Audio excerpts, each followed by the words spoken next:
গিয়েছেন বাবা। হরে কৃষ্ণ। নিত্যানন্দ প্রভু শ্বশুরবাড়ি কেটে গিয়েছেন নেতাই হল যেখানে ঝলক দর্শন মন্দির আছে, শ্রীমান নিত্যানন্দ প্রভুর ঝলক দর্শন মন্দির নেতাই হল অম্বিকা কালনায় নবদ্বীপ ধাম থেকে বেশি দূরে নয়, মাত্র 7.5 কিলো না 8 কিলো রাস্তা। অথচ এই 8 কিলো রাস্তা কোনো এক সময়ে বাবা, এই 8 কিলো রাস্তা কোনো এক সময় হেঁটে যেতে পারতেন না, এত কণ্টকাকীর্ণ কিংবা জগন্মুখী রাস্তা ছিল যা যেতে পারতেন না।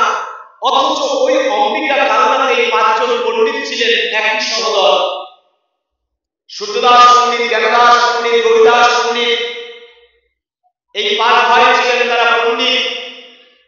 এই 5 পণ্ডিতের মধ্যে 2 জন ছিল গৌরনিত্যানন্দের একান্ত একনিষ্ঠ ভক্ত, যারা শ্রীমান মহাপ্রভুকে অত্যন্ত ভালোবাসত। নাম ছিল গৌরীদাস আর সূর্যদাস।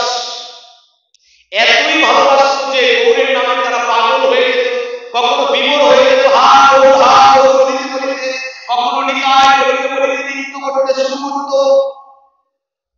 কিন্তু দুঃখের বিষয় হচ্ছে তারা কখনো গৌরনিত্যানন্দকে সাক্ষাতে দর্শন পায়নি, কখনো সাক্ষাৎ দর্শন মেলেনি তাদের।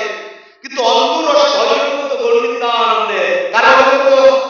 জোরে বলে কারা ভজন করত? গৌরনিতাই। জোরে বলে কারা ভজন করত? আর জোরে বলে কারা নিতাই? হ্যাঁ, নিতাই বলে গৌরনিতাই, ভজনে গৌরনিতাই, পূজনে নিতাই।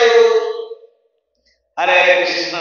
হ্যাঁ, নিতাই বলে এবার কি করতেন? গৌরনিত্যানন্দের ভজন করতেন। একদিন প্রাতঃবেলায় ঘরে উঠে গঙ্গা স্নান করে গঙ্গায় তর্পণ করছে, আর গঙ্গায় তর্পণ করে বলছেন, গঙ্গা দেবী তোমার কাছে একটা মিনতি রেখে যাই। হে গঙ্গা, হে গঙ্গা দেবী, কোনদিন কি আমার প্রভু নিতাই চাঁদ কৃপা করতে আসবেন না আমার এই অঙ্গনে? কোনদিন কি মহাপ্রভু আসবে না একবার তার চরণ দর্শন দিতে? হে গঙ্গা, তোমার কাছে একটি প্রার্থনা জানাই, তুমি কি স্রোতমুখী? তুমি তো স্রোতের বেগে নদিয়ায় যাও, নবদ্বীপ যাও। আমার এই দিন তুলসী ফেলে দিলাম গঙ্গার জলে। ও তুলসী, তুমি গিয়ে গঙ্গায় ভাসতে ভাসতে একদিন আমার শ্রীমান মহাপ্রভু যদি গঙ্গায় স্নানে নামে, তাহলে তার অঙ্গে একটু লেগে যেও। লক্ষ্য করুন কথাটা কি বললেন? হে গঙ্গা দেবী, তুমি তো স্রোতমুখী। স্রোতমুখী মানে কি? অর্থাৎ তোমার তো স্রোত আছে। তাহলে আমি এই তর্পণ করে গঙ্গা তুলসী তোমার পক্ষে দান করলাম। কার পক্ষে? গঙ্গার পক্ষে। তুমি ভাসতে ভাসতে যদি নদিয়ায় চলে যাও, তাহলে নদিয়ায় যদি আমার শ্রীমান মহাপ্রভু স্নান করতে নামে, তাহলে আমার দেওয়াই তুলসী তুমি একবার আমার প্রভুর চরণে কিংবা অঙ্গে লেগে যেও। কারণ আমি তো তার অঙ্গে একটা পুষ্প কিংবা তুলসী অর্পণ করতে পারিনি। আমি তো পারিনি তুলসী অর্পণ করতে, তাই তোমার চরণে সমর্পণ করলাম। তুমি গিয়ে আমার প্রভুকে এটা লাগিয়ে দিও। আর যদি তা না হয় তাহলে কি করবে জানো? বলছে টিভি থেকে তা না হলে একটি কাজ করে দিও। তুমি যদি প্রেমময়ী গঙ্গা হয়ে থাকো, তাহলে আমিও আমার হৃদয় স্পন্দনের একটু প্রেম তোমার সাথে যুক্ত করে দিলাম। যদি তোমার পক্ষে কোনোদিন আমার প্রভু স্নান করতে নামে, তাহলে তোমার জল যেন প্রভুর চরণে আসবে। আমার এই প্রেমতত্ত্বে এক বিন্দু জল যেন তোমার সাথে মিশে আমার এই প্রভুর চরণ কমলে গিয়ে লেগে যায়। কি লাগার কথা বললেন বাবা? বুঝতে হবে না। প্রথম তো তুলসীর কথা বলেছেন, দ্বিতীয়বার কি বললেন? এক ফোঁটা চোখের জল গঙ্গায় ছেড়ে দিয়ে বলছেন, এই গঙ্গার জলটুকু তোমার সাথে মিশ্রণ করে আমার প্রভু যদি তোমার পক্ষে নামে, তখন এই জলটুকু যেন প্রভুর চরণে লেগে যায়। প্রেম বাড়ে। আরে কৃষ্ণ যখন অগ্নি করে শ্রীমান মহাপ্রভুর জন্য আকুল প্রার্থনা করছেন, শ্রীমান মহাপ্রভু তখন নিত্যানন্দ প্রভুকে ডাক দিয়ে বললেন, শ্রীপাদ, অবধূত। শ্রীপাদ বলে সম্বোধন করতেন। নিত্যানন্দ প্রভু ছুটে এসেছেন, প্রভু ডাকছো আমার? বলছে, হ্যাঁ গো শ্রীপাদ, তুমি কি দেখতে পাচ্ছ কে যেন আমায় ডাকছে?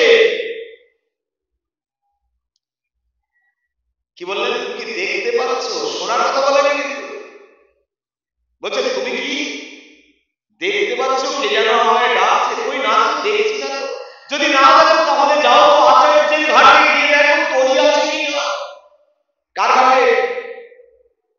মায়ের ঘাটে, আচার্যের ঘাটে। আচার্য কে ছিল? সীতানাথ, অদ্বৈত আচার্য। সীতানাথ যার নাম, অদ্বৈত আচার্যের ঘাটে তরি আছে কিনা। নিত্যানন্দ প্রভু ছুটতে ছুটতে অদ্বৈত ঘাটে গেলেন, গিয়ে দেখতে পাচ্ছেন সত্যি সত্যি একখানা তরি বাঁধা আছে। বলি কে দিল তরি আচার্যের ঘাটে, কে বা পেল সে তরি? ওখানে তরি ছিল না, কিন্তু মহাপ্রভু পাঠিয়েছে যাও আচার্যের ঘাটে একখানা তরি আছে। অর্থাৎ মহাপ্রভু নিজেই যেন তরি ওখানে সাজিয়ে রেখেছে। ওই তরিখানায় আচার্য নিয়ে এসে বিষ্ণু নিত্যানন্দ প্রভু নিয়ে এসে এবার মহাপ্রভুকে বলছেন, প্রভু গো তোমার ঘাটে তরি এনেছি গো। বলছে তরি তো এনেছো, বইটা কি এনেছো? বলে না। বলে তাহলে এখানে বইটা করে দাও আমায়, আমি বাইরে তরি যাই বসে ঘাটে। বলছে কোন ঘাটে যাবে? বলে আজ যাবো আমি অম্বিকাতে যাও, আমি অম্বিকাতে। বলে ওখানে কি কি করবে গো? বলছে জানো আমি কি করবো? বলে অম্বিকাতে গিয়ে আমি প্রভুর ডাক যে শোনে তার সঙ্গ নেব। যে প্রভুর ডাক শোনে আমি তার সঙ্গ নেব। এই বলছে বাবা তোমার ডাক অনেকেই শোনে প্রভু।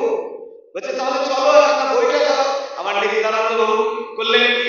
বলে কি জানো কি কাষ্ট মিলে প্রেমের তরঙ্গ দিয়া ওই প্রেমের বইটা বানিয়ে দিল নিজে হাতে করিয়া। এবার বইটা দিল দিল কার কাছে? মহাপ্রভুর কাছে। দেখতে পাচ্ছি মহাপ্রভু বইটা পেয়েই তরিতে উঠেছে। বলছে শিবা ওঠো। বলছে কোথায়? বলছে আমার সঙ্গে চলো। এবার দুভাই মিলে বইটা হাতে চলনা চলল। নিত্যানন্দ প্রভু ডাক দিয়ে কি বলতে জানেন? বলছে ও সুন্দর এবার আমার হাতে দাও। বলছে কেন? বলছে আমি পাই তুমি বসো। বলছে না আমি নিজের হাতে পাইব তরি, আমি ভগবান যদি পার করি, আমি নিজের হাতে পাইব তরি। বাবা বাবা নিজের হাতে তরি খানা পাইছে। যে কখনো বইটা পায় না আমার সুন্দর কোমল হাত দিয়ে বইটা পেয়ে যখন খরতাপের মধ্যে সেই সূর্যদাস পণ্ডিতের ঘাটে গিয়ে তরি লাগিয়েছেন। কার ঘাটে? নামটা মনে রাখতে হবে তো। কার ঘাটে লাগাইল? সূর্যদাস পণ্ডিতের ঘাটে গিয়ে তরি লাগিয়েছে। যখন সূর্যদাস পণ্ডিতের ঘাটে লাগিয়েছে তরি, তখন বলছে যাও নিতাই বইটা আমার নিয়ে যাও। তুমি দিয়েছিলে তুমি না। যখন বইটা নিতাই হাতে দিল, তখন বইটা ছেড়ে প্রভুর হাত ধরিল। কেন হাত ধরছে বলুন বাবা? বুঝতে পারিনি। আমার প্রভুর হাতে ফসকা পড়িল। কি পড়লো? কেন বলছে? অত কোমল হাতে কোনদিন বইটা পায় নাই, আজকে বইটা পেয়ে তার হাতে ফসকা পড়িল। এবার বইটা ছেড়ে দিয়ে প্রভুর হাতে প্রভু এই করেছে তোমার কোমল হাতে, যে হাতে তুমি করুণা করিবে সে হাতটা এমন হয়েছে। বলছে তাতে কি হয়েছে? আমি ভক্তের জন্য সবই পারি, আমি সবই করি, আমি ভক্তের জন্য সবই করি, আমি ভক্তের জন্য সবই করি। হরি বল রাধে রাধে। ওই বইটা হাতে নিয়ে নিত্যানন্দ তরি থেকে নেমে আবার মহাপ্রভু তরি থেকে নেমে দুইজনে কেবল ঘাটে দাঁড়িয়ে। ঘাটের পাশে বাজারের রাস্তা। এদিকে দু ভাই হরিদাস সূর্যদাস বাজারে ফলে নিয়ে ব্যাগ নিয়ে দু ভাই বাজারে যাচ্ছে, অথচ সাথে করি না। কোথায় যাচ্ছে? বাজারে। কিন্তু বাজারে গেলে কি লাগবে? পকেটে পয়সা। কিন্তু দু ভাই বাজারে যায়, বাজারে ব্যাগ আছে কিন্তু আসলে করি নেই পকেটে। দু ভাই মিলে বাজারে যায়, বলতে বলতে যাচ্ছে। বলি বাজারে তো যাচ্ছি গো ভাই, বলে করি কি ভাই। আজকে বাজারে আমরা চল বনে যাই, বনে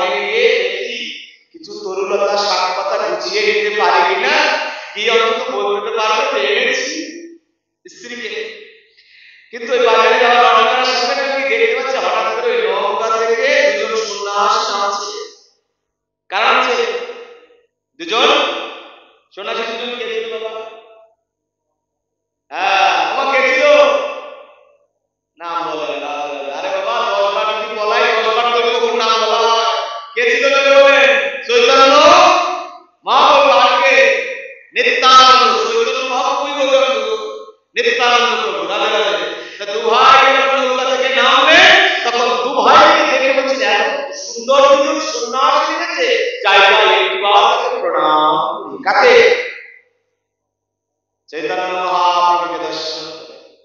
এবার যখন প্রণাম করতে গিয়েছে, হরে কৃষ্ণ, তখন প্রণাম দণ্ডবত প্রণাম করে রাস্তার উপর টান হয়ে প্রণাম করে বলছে, হে বৈষ্ণবদয়।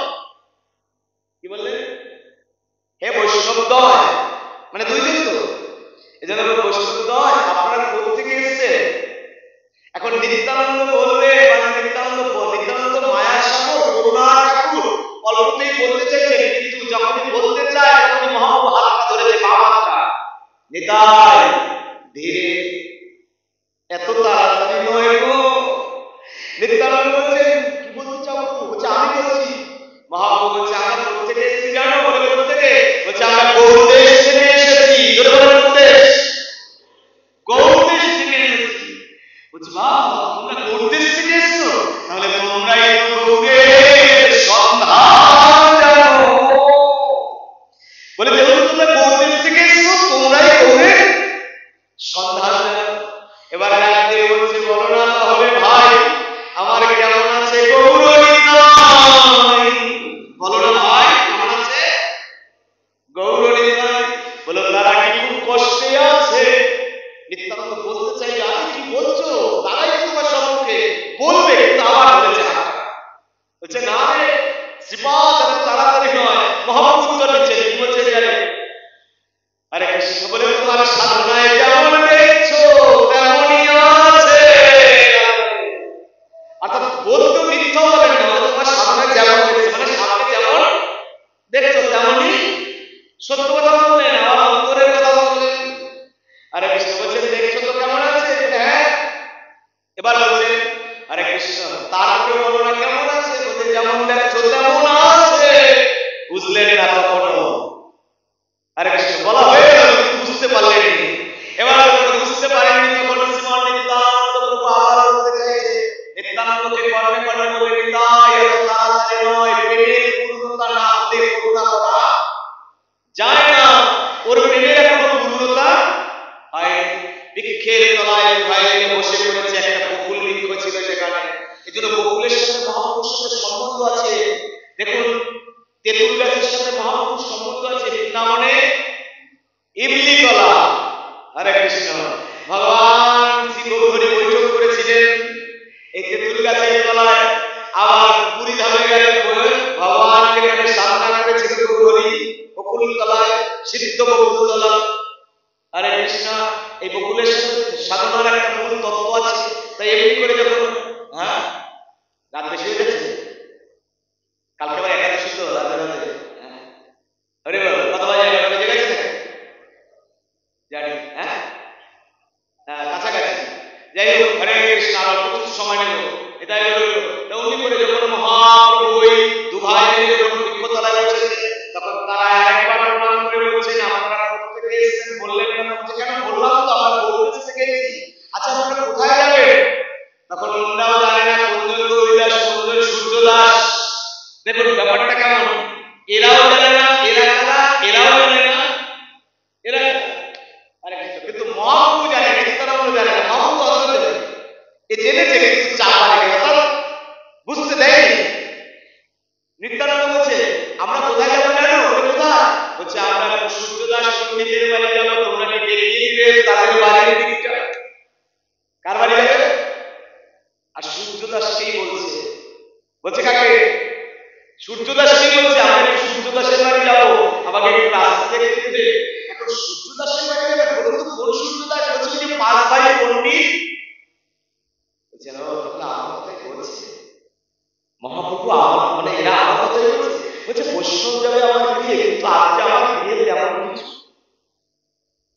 বাজারে যাচ্ছিলেন না, কিন্তু বাজারে ব্যাগ নিয়ে গেছে, কিন্তু আসলে টাকা নেই, করি নেই। এবার বলছে ওদিকে ওদিকে এসছে, ওই দিকে যাবে, এখন কি করবে ভাবছে, নিয়ে যাবে একটুর মধ্যে গিয়ে, হ্যাঁ ভাবছে যে নিয়ে যাবো কিনা, কারণ দুজন এমনি চাল নেই, চুলো নেই, আজকে অন্ন নেই হাড়িতে, তারপর যদি দুপুরবেলা দুজন অতিথি কি করবে, আর দেশ থেকে এসছে, এই চিন্তা করে এখন ভাবছে আমি কোন পথ দেখাই, তারপর মনে মনে ভাবছে সে যে পথই হোক না কেন এসে যখন নিয়ে যায় যা একটা হবে। এবার বলছে বিভাষিত বলছে, হে বন্ধুরাই, শুনেছি তোমরা নাকি কৃপাময়, দুজন বৈষ্ণব এসে তোমার ধাম থেকে প্রভু কিছু জুটিয়ে দাও যেন আমাদের সেবায় লাগাতে পারি। কার সামনে বলছে? সাক্ষাৎ ঘটিয়া যাবে কৃপালব্ধ হয়, ও কৃপা কিন্তু দিনে দিনে বেড়েই যায়, সাক্ষাৎ কৃপা। এবার ওরা বলছে হরে কৃষ্ণ, তোমরা গৌরীদাকে ভালোবাসো? বলে হ্যাঁ খুব। বলছে ও এই জন্যই গৌরীদাকে ডেকে বলছো কিছু দাও, ঠিক আছে আমরা তো আর এমন কিছু পারবো না, তবে তোমাদেরকে আশীর্বাদ করে যাও, আজকে বাজারে গিয়ে হরে কৃষ্ণ যার কাছে যা চাইবে হয়তো তোমাদের দিদিও পাবে। রাধে রাধে। এবার বাজারে গিয়ে যখন সবজিওয়ালাকে বলছে ভাই জানো দুজন অতিথি এসেছে, বাকিতে কিছু সবজি দাও। বলছে কোথা থেকে এসেছে? বলে গৌরধাম থেকে। বলো কি গৌরধাম থেকে বৈষ্ণব এসেছে? না না, আজকে আর পয়সা দিতে হবে না, নিয়ে যাও। রাধে রাধে। আজকে আর পয়সা দিতে হবে না, হরে কৃষ্ণ, নিয়ে যাও। ওই সবজিওয়ালা কিছু সবজি দিল, মুদিওয়ালা কিছু দিল, এরকম করে অন্যদিন বাজারে যেখানে করতে পারে না, আজকে বই দিতে পারে না। হরে কৃষ্ণ, বুঝলাম কথাটা?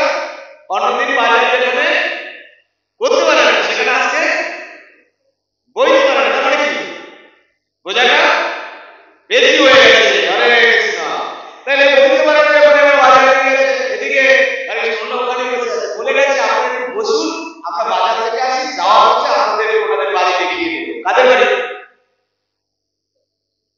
ওনারা বললেন ওনাদের বাড়ি দেখিয়ে দেবো, ওনাদের বাড়ি। হ্যাঁ, ওনারা বলছে এখানে বসুন, অপেক্ষা করুন, আমরা বাজার থেকে আসি। মানে অপেক্ষার কথাটার মধ্যে ওনাদের বলেছে যে তোমরা এমন কি বৈষ্ণব যে আশীর্বাদ করলাম, দেখি বাজারে গেলে পাই না। হরে কৃষ্ণ। এবার বাজারে গিয়ে যখন অত সৌদা পেল, এবার বইয়ে যখন ওই কাছে আসিল, তখন বাজারের ব্যক্তি তাদের হাতে রহিল। কি হলো? বাজারের ব্যক্তি কি হবে বাবা? ওই যেন ধুলার মাঝে গলা পড়ে গেল। কেন? ওই দেখছেন যদি সন্ন্যাসী তখনও ওখানে বসা, আমাদের বাজারে ব্যাগটা নিয়ে এসে বইতে পারে না, তো মানে কষ্ট হচ্ছে, ওখানে এসে ছেলে দিয়ে আগে গিয়ে হরে কৃষ্ণ সত্যি তো তোমরা যা বলেছো, আজকে তোমাদের নাম যখনই বলেছি দুজন বৈষ্ণব এসে গৌরধাম থেকে, তখনই যেন মুদিওয়ালা মুদি দিল, সবজিওয়ালা সবজি দিল। তাহলে তোমরা তো সত্যি সত্যি পরম বৈষ্ণব। এই বলে ওই বাজারের ব্যাগ ফেলিয়া একবার গৌরের কাছে যায়। গৌরের মহাপ্রভুর চরণ পানে করে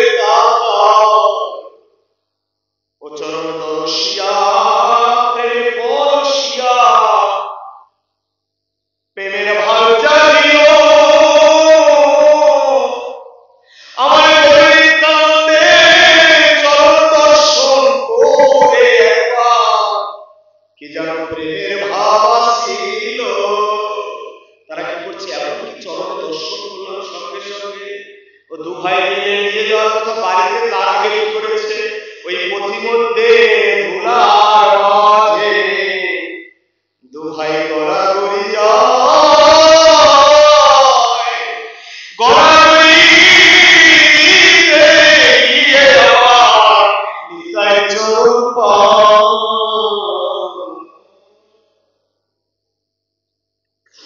ধরিয়া সে নিতাই চরণ করছে গৌরের স্মরণ। আপনি প্রেম করে করে সেই প্রেমে প্রেমী হইয়া ওরে বৈষ্ণব জ্ঞানে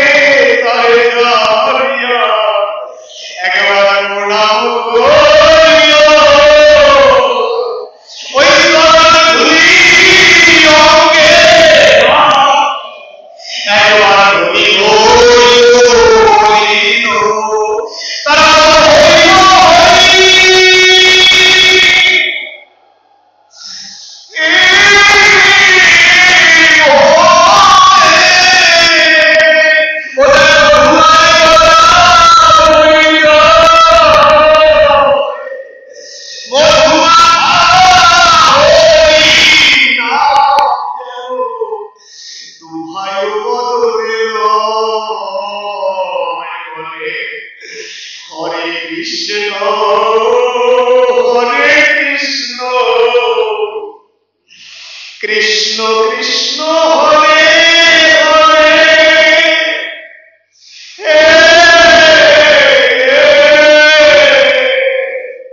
হরে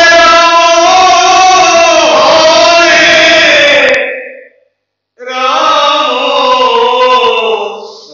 রাম হরে হরে যেই দেশেতে আসরে গৌরামা ও গৌর সে দেশ কত দূর ওরে সেই দেশে পৌঁছায় না গৌরামা এই গরুর কান্নার সুর তাই তোমরা সাধু গুরুজন পাশে বৈষ্ণবগণ আমায় দিও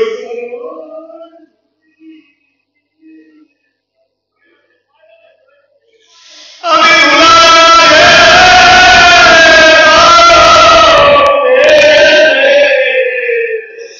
তরুণ দুলাভাই তুলি ভাই ভাই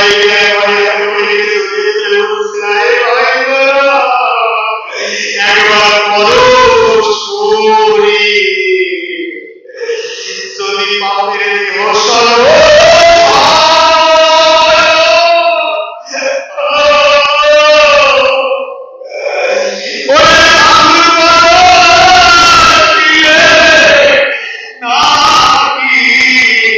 ওই পাপ দূরে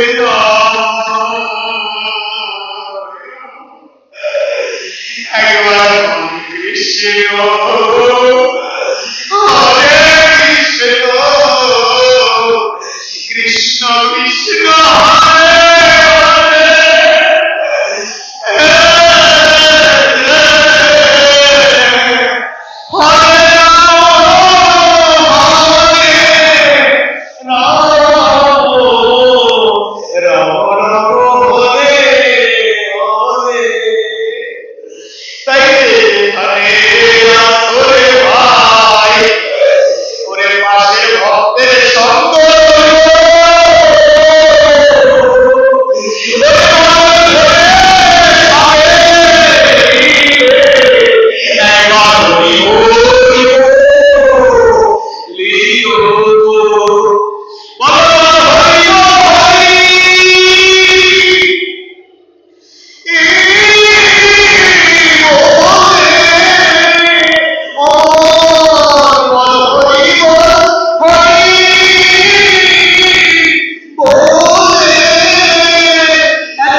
কৃষ্ণ কৃষ্ণ হরে হরে হরে রাম রাম রাম হরে হরে তোমার মানবিমান ভুলে ধর্ম ভক্তের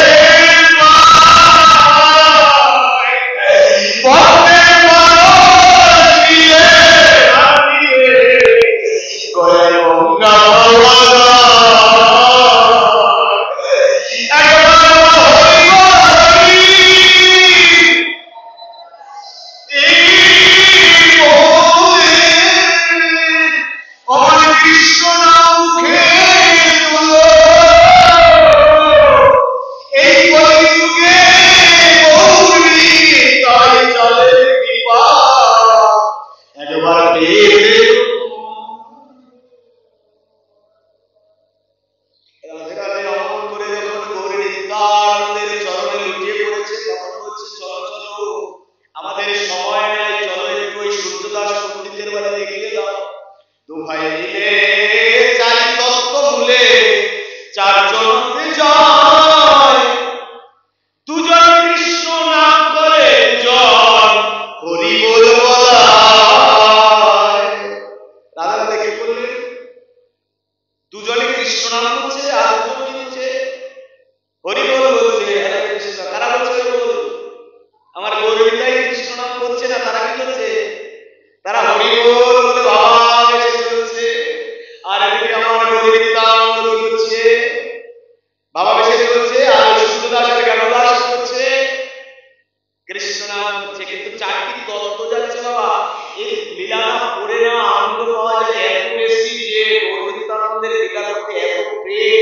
ওখানে চারটি তত্ত্ব যাচ্ছে হরে কৃষ্ণ একসাথে। কি তত্ত্ব যাচ্ছে ওখানে? চারটি মাধুর্য রস একসাথে যাচ্ছে। একটি প্রেম মাধুর্য, আরেকটি নাম মাধুর্য, আরেকটি যাচ্ছে গুণ মাধুর্য, আরেকটি যাচ্ছে ভাব মাধুর্য। অর্থাৎ গৌরীদাস ছিলেন ভাবে, আর সূর্যদাস ছিল প্রেমে, আর নিত্যানন্দ ছিল হরে কৃষ্ণ অংশ অবতারী, কৃষ্ণ তত্ত্বের সার অংশ অবতার। তিনি ছিলেন হরে কৃষ্ণ নামে, আর আমার গৌরী ছিলেন মহাপ্রেম রসে। ওই চারটি তত্ত্ব একসঙ্গে যাচ্ছে। এবার কি হচ্ছে? তাদের চতুর্বর্গে বল ছাড়িয়া হরি নামে প্রেম করিয়া যাচ্ছে হেতে পদশী হরিনাম ঘোষে আহত হইল মহাপ্রভুর আগমনে। ওই ঘরটি ধ্বনি দিল মহাপ্রভুর দুই আগমনের দুই ঘরটি কারা? দুইজন ঘরটি কার? একজন গৌরীদাসের আর একজন সূর্যদাস পণ্ডিতের। দুই ঘরটি ধ্বনি করলো। এবার গঙ্গার জল আনিয়া যাবে চরণে ঢালিবে, ওরে কত সেখানে নিয়ম দিব ভক্ত রসাস্বাদন করিলে। বলে কার চরণে আগে দিলে কে বাপরে পায়, সেই বিচার করতে গিয়ে বহু সময় লেগে যায়। তাই বিচার করুন, অনেক কৃষ্ণ তত্ত্ব যেবা জানে আনন্দ পাইবে সেইখানে। কৃষ্ণ যদি ভাবে, আপনি ভাবিলে প্রেমধন কৃষ্ণ জায়গায় আকর্ষণ। আপনি তখন তত্ত্ব রসে অধিকে সাধন প্রেমে। কৃষ্ণ তত্ত্ব না জানিলে আনন্দ পায় না, গ্রন্থ করিলে। আরে কৃষ্ণ শুনিতে যায় যত তত্ত্ব কথা, ওতে তার তত্ত্ব জাগে, তত্ত্বে তার তত্ত্ব আসে। কৃষ্ণ প্রেম নাহি ভাষা। এটাই হলো। তাহলে কি হলো? কি করেছি সুন্দরের গৃহে উঠিল, যাই তাই হলো। আগামী দিন একাদশী ব্রত, তাই আমাদের অনেকেরই ভালো লাগে প্রসাদ খাওয়ার ইচ্ছা আছে।